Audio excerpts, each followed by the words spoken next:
Hello everybody, it's Dio from Firm But Fair Gaming bringing you another video. Enjoying all the videos and content we produce, don't forget to click on that subscribe button, click on that like button, and don't be afraid to share. Don't forget to click on the notification button, customize it however you want, but that way you're notified whenever we publish another video. Hello everyone, and welcome to another Diablo 3 video. Today we are taking a look at the Crusader again here in Season 26, and this time we are looking at the Aegis of Valor. So for those that are unfamiliar with this set, the two-piece bonus that you get is attacking with Fists of Heavens, empowers you, allowing Heaven's Fury to deal 125% increased damage for 5 seconds, which stacks up to 3 times. The 4 pieces hitting with Fists of Heavens returns 5 Wrath and reduces the damage you take for 10 seconds, and you can stack that up to 50 times for damage mitigation. Then lastly, the 6 pieces increase the damage of Fist of the Heavens and Heaven's Fury by 20,000%. So our big damage ability is going to be Heaven's Fury. For the items that we need for this build, so it does use the Captain Crimson, so we are going to be using the Royal Ring of Grandeur. So of course that goes in our cube, and it allows us to wear one less set piece to get the full bonus. So the 5 pieces of Valor that we're going to be wearing are the helm, shoulders, chest, gloves, and then either the legs or boots, depending on which you have better of. You can then have the opposing one in the Captain Crimson, because of course the Captain Crimson is worn on the feet, waist, and legs. So basically we're going to pick and choose whatever we have the better set piece of, and then wear that to complete the set, and then wear the opposing item in the Captain Crimson. So that takes care of all those. For our bracers, we are going to be wearing the Bracer Fury, because this increases the damage dealt by Heaven's Fury to enemies that are blinded, immobilized, or stunned. And the build, does have a stun built into it. For our jewelry, before I forget about that, we're using the Endless Walk, so we're going to be using the Traveler's Pledge and Compass Rose.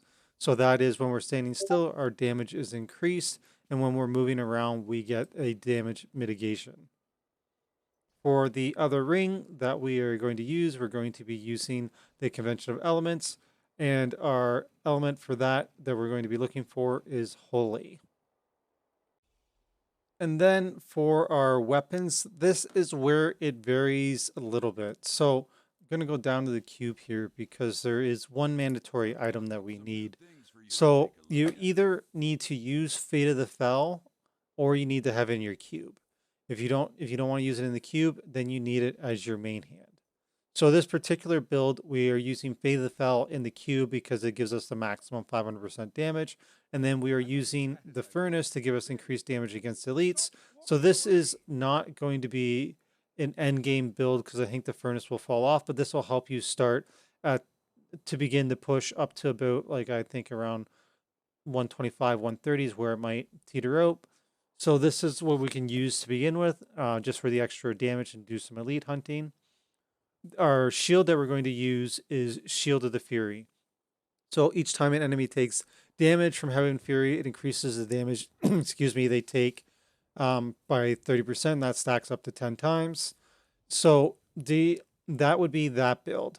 So now there is an alternative if we want to have Fate of the Fell as our main hand, and then we're using Shield of the Fury. The other option is to use Ivory Tower. I haven't been able to find one yet or craft one, and I got tired of using materials. So Ivory Tower is a shield, and every time you block, it fires off the fires of the heaven. So that is also going to give you massive damage as well whenever you block. So that is one option. If you're using Fate of the Fell, you can do that as well. The other option would be to use Fate of the Fell, and then you can even use the Norvald's Fervor. So you can have this as your main hand offhand, and then you get the damage increase by after you ride around your steed and you come off your horse, you have that 200% increased damage for 5 seconds. So that would be the third option that you have for the build. I personally prefer at the moment using Fate of the Fell with the Furnace. It's been working quite nicely so far, so I'm in favor of that. While we're over here, we might as well take a look at the cube. So as you can see, here we are in the cube. We have Fate of the Foul, so that increases the damage of our Heaven's Fury. We're using the Aquila Cuirass for damage mitigation. So while we're above 90% resource, our damage is going to be reduced by 50%. Damage taken is going to be reduced by 50%. And then, of course, the Royal Ray and Grander. The other options, of course, if we are using Fate of the Fell as our weapon, we could then be using the Furnace here or Ivory Tower, or if you want to have your Ivory Tower equipped because it has better stats than your Shield of Fury, then you could have your Shield of Fury in here, and those are your options for the cube. For our gems, in our legendary gems, let's start there.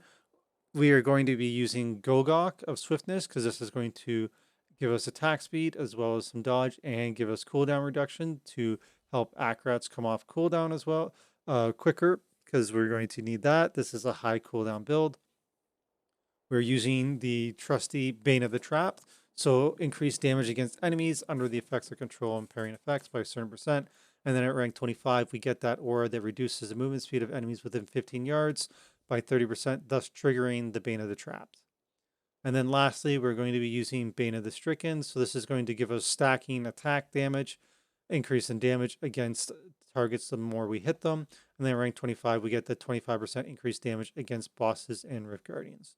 If you're in farm mode, you can swap that out for Bane of the Powerful because your enemies will die before you really need to build Stricken stacks. But when you get into progression and pushing, you'll need the Stricken to build up those stacks, especially to help you take down the Rift Guardian or Elites later on.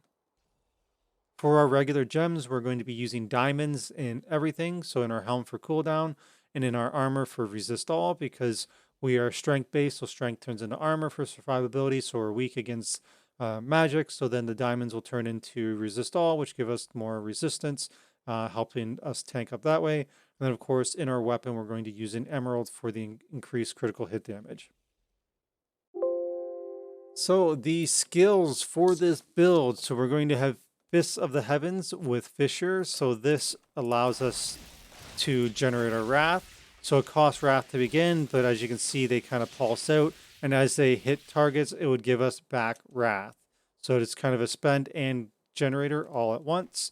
And then our next skill is going to be Heaven's Fury with Fires of the Heavens. So this is our shotgun ability that will deal massive amounts of damage to blow things up. We're using Shield Glare with Divine Verdict. So this is going to blind enemies, giving us that increase in damage from our set bonus. Iron Skin with Flash. So this is going to give us some survivability as well as lets us walk through enemies if we take damage from them so we don't get pinned down. So a little bit of mobility and survivability. Law of Valor with Unstoppable Force is going to give us attack speed so we can unload our shotgun quicker. So our shotgun is what they kind of sometimes call the Heaven's Fury when we're unloading that. And then also it reduces the cost of Wrath as we're spending it. So we'll get more Heaven's Fury out of our Wrath before we are out of resource. Then lastly, we're going with Akrat's Champion with Profit. So it's going to give us an increase in damage, Wrath regeneration, and we're also going to get armor and also a second life. So if we were to die while Akrat's is up, it would consume Akrat's Champion, heal us to full, but we wouldn't be dead. We also, for our passives, we need the Heavenly Strength so we can have our two-hander in our main hand. Rocking Holy Cause for the increased holy damage, plus we heal for 1% of our total life every time we deal damage. Indestructible, because we do have that vulnerable stage. If we're out of Akrats, we are a little bit squishy. So having a second, third life isn't a bad thing to have. So, and it can proc once every minute.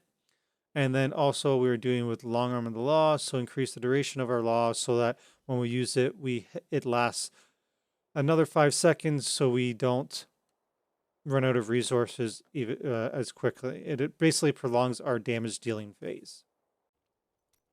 So just to show you the rotation, I'm going to just step into a regular T16 here. So I'm not particularly geared, just to keep that in mind so you can get an idea of what you can face. So we want to be in Akrats, and we want to get our fishers up to generate. Then we're just going to blind, and then you just shoot your shotgun and things die. So we try to keep our fissures in like a little diamond shape, or sorry, I guess that's more of a triangle, so that it'll hit everything and generate the wrath. And then we're going to blind, and then we're going to unload. And the blind will be the big damage dealing, but we can still unload and deal a good amount of damage while things aren't even blinded. And as you can see, my cooldown is not particularly high, so I am outside of accurates. So we could also, if we wanted to, if you didn't want to be outside that long, we could also use an Obsidian Ring of the Zodiac. That would also be viable up until where we get more cooldown and we don't spend as long outside of accurate. So that's kind of how the rotation works. For the stats, so on our helmet, we're going to want Strength, Vitality with critical hit chance. On our shoulders, we will want Strength, Vitality, cooldown reduction, and then Heaven's Fury damage. So this is actually pretty good. I would just roll the Resist All to cooldown. On our chest, we would like Strength, Vitality, and Heaven's Fury damage. On our amulet, we will want Elemental, so holy damage with critical hit damage and critical hit chance. You could also roll off one of the critical hits if you would like to roll cooldown just for the increased cooldown. That is an option. Obviously, your damage will suffer a little bit, but then your accurates will be up more. On our gloves, quad would be cooldown, attack speed, critical hit chance, critical hit damage. But if you want a good three piece to get, it would be critical hit chance, critical hit damage, and cooldown. On our bracers, we want elemental to be holy, and then we want strength, vitality, and critical hit chance, as well as a high unique modifier. So this is not a very good pair of bracers. I'll be looking for better ones. For the belt, survivability items, so strength, vitality, resist all, and then plus life.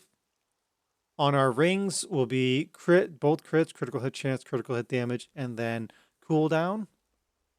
Our pants is a survivability item, so strength, vitality, and resist all. Our boots is going to be strength, vitality. If we can get resist all, and then maybe even some life regen, just to help with the durability. And then our weapon, we will want strength plus damage, cooldown reduction.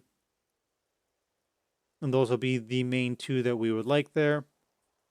And for our shields, going to be strength, critical hit chance, cooldown, and then also we will want Heaven's Fury. And that'll round out all the stats that we're looking for. So this brings us to the end of the video. I hope you enjoyed it. I hope you have fun with this. It is a fun build. It can really one-shot things, especially later in higher greater rifts. When you get everything lined up, you can still just pop off and just blow up elites in a single cycle. Lots of fun. If you have any questions or comments, please let me know below. I'll do my best to answer them. As always, we appreciate likes, shares, and subscribe. So please hit those buttons. We appreciate it. And also keep coming back to the channel for more videos. We're going to be doing a lot of videos here for season 26. So be sure you come back and check them out. So that's it for this video. Hope you enjoyed it, and we'll see you in the next one, and hope you're enjoying season 26.